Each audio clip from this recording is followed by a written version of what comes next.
Why does post-cycle therapy, PCT, seem to go hand in hand with the feeling of overwhelming confusion?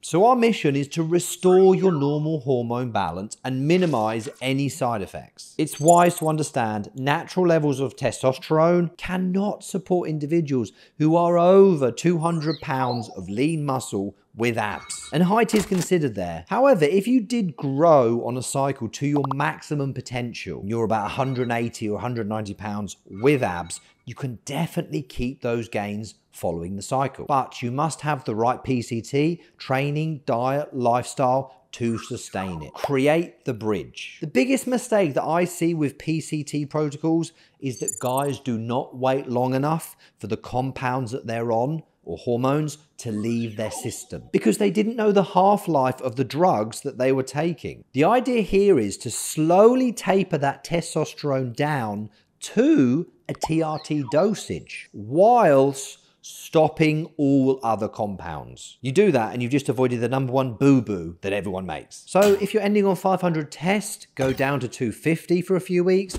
and then go down again to 125 for a few weeks. Remember, if you're on Aromatising or Imidex, you must taper down your AI dosage as well, because you want to be careful that you don't take away the testosterone and then crash your E2 levels because you're still on the AI. You will benefit mostly if you go into PCT with your serum estrogen levels towards the mid-top of the range. If you've been doing HCG on cycle every week to prevent your testicles from turning to little tiny robin's eggs, you're going to need to stop that preferably 8 weeks before you start your PCT protocol, because the potential long use of HCG is known to downregulate your receptors over time. Guys that have high body fat heading into PCT, and I'm talking about 20%, are likely to experience some high aromatizing activity and high serum estrogen levels. You may want to consider the supplements dinomethane and calcium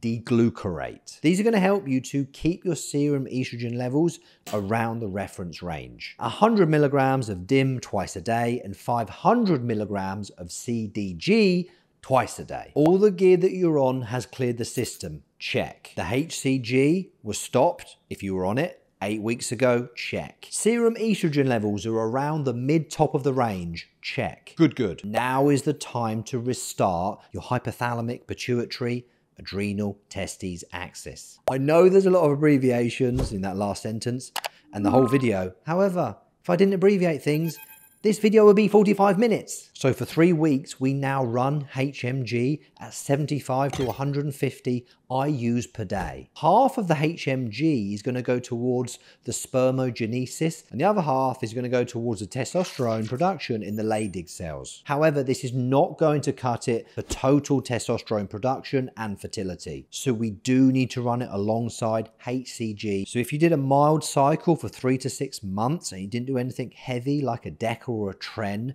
then I would go for 1000 IU every other day. But if you went super aggressive and you think you're heavily suppressed, I would do 2000 IU a day instead. Anyway, it's time to add the dynamic duo, the Nolva and the Clomid. Their job is to regulate post-cycle estrogen production and cut out any of the negative side effects that relate to that. Nolva comes in and we do it for 4 weeks, 2 days after our HCG jab. Now, the issue with Nolva is it increases your blood liver enzymes, so you might see your ALT score and your AST score go up significantly. Got some more bad news for you. Nolva is going to lower serum IGF-1 levels about 10 to 40%. But don't worry, bro, I got your back. You can combat this by adding in some growth hormone. 2 units, 8 o'clock at night. Nolvadex dosage then, week 1 to 2, 40 mg a day, split into the morning and the evening.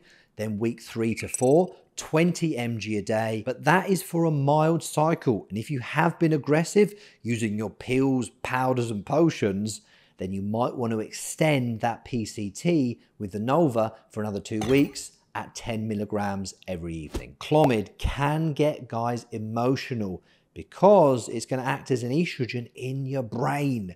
So you might be watching a sad movie with tears coming down the eyes because you've been triggered into an emotional response from the Clomid. The fix is easy though. When you watch television, just wear a pair of sunglasses. Clomid also does a good job of blocking the receptors in the eyes, so you might have a bit of blurry vision. But this is rare though, and all those vision changes are very temporary. As soon as you drop it, you're fine again. Week 1, 100 mg of Clomid per day split into AM and PM. Week 2 to 4, 50 mg per day split again to AM and PM. If you've done a savage cycle, I would put another 2 weeks on the end of that at 25 mg a day. In some cases, doing a week of 40 Nolva and 100 Clomid is a little bit too much, and that's going to lead to achy joints and you just can't train. If this happens, drop the Nolva down to 5 to 10 mg per day, because most of your recovery is going to come from the Clomid. But be aware, if you just run Clomid, you can still get gyno if you have elevated estrogen levels. That's why blood work is so vital. The food that you're consuming in PCT needs to be in a surplus. Let's put in a good amount of dietary cholesterol. So important here, that relates to 2 eggs a day. This is really going to help your testosterone production and anabolism post-cycle.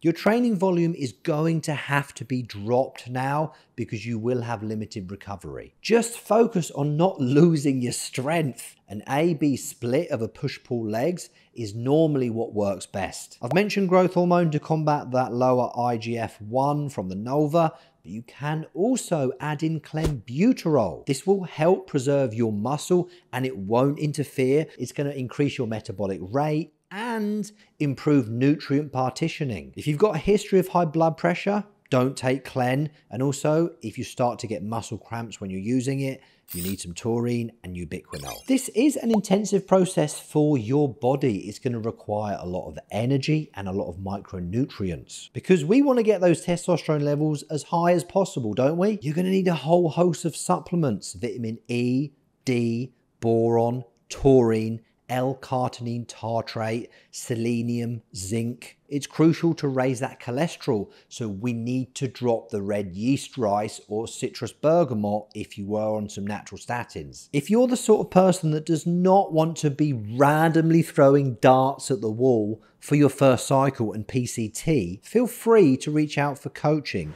Click the link below in the description and I'll get back to you. So there you are, brother. Your natural status is restored. Go forth and bless the world with your naturalness. If you didn't recover correctly, either you didn't do it right or you've got low testosterone levels and it's a medical condition and you might need TRT. But what if you want to stay on the gear? Is that possible? You can choose to go for TRT or run a cruise dose, an intermediate dose that leads into a blast, and then go back down to a cruise or TRT dosage where you recover your health. That's exactly the kind of gangster shit that I'm doing. If you want to know more about it, the next video is going to be about blasting and cruising, how to do it right, how to do it healthy, everything you need to know. See you in 2 seconds, brother.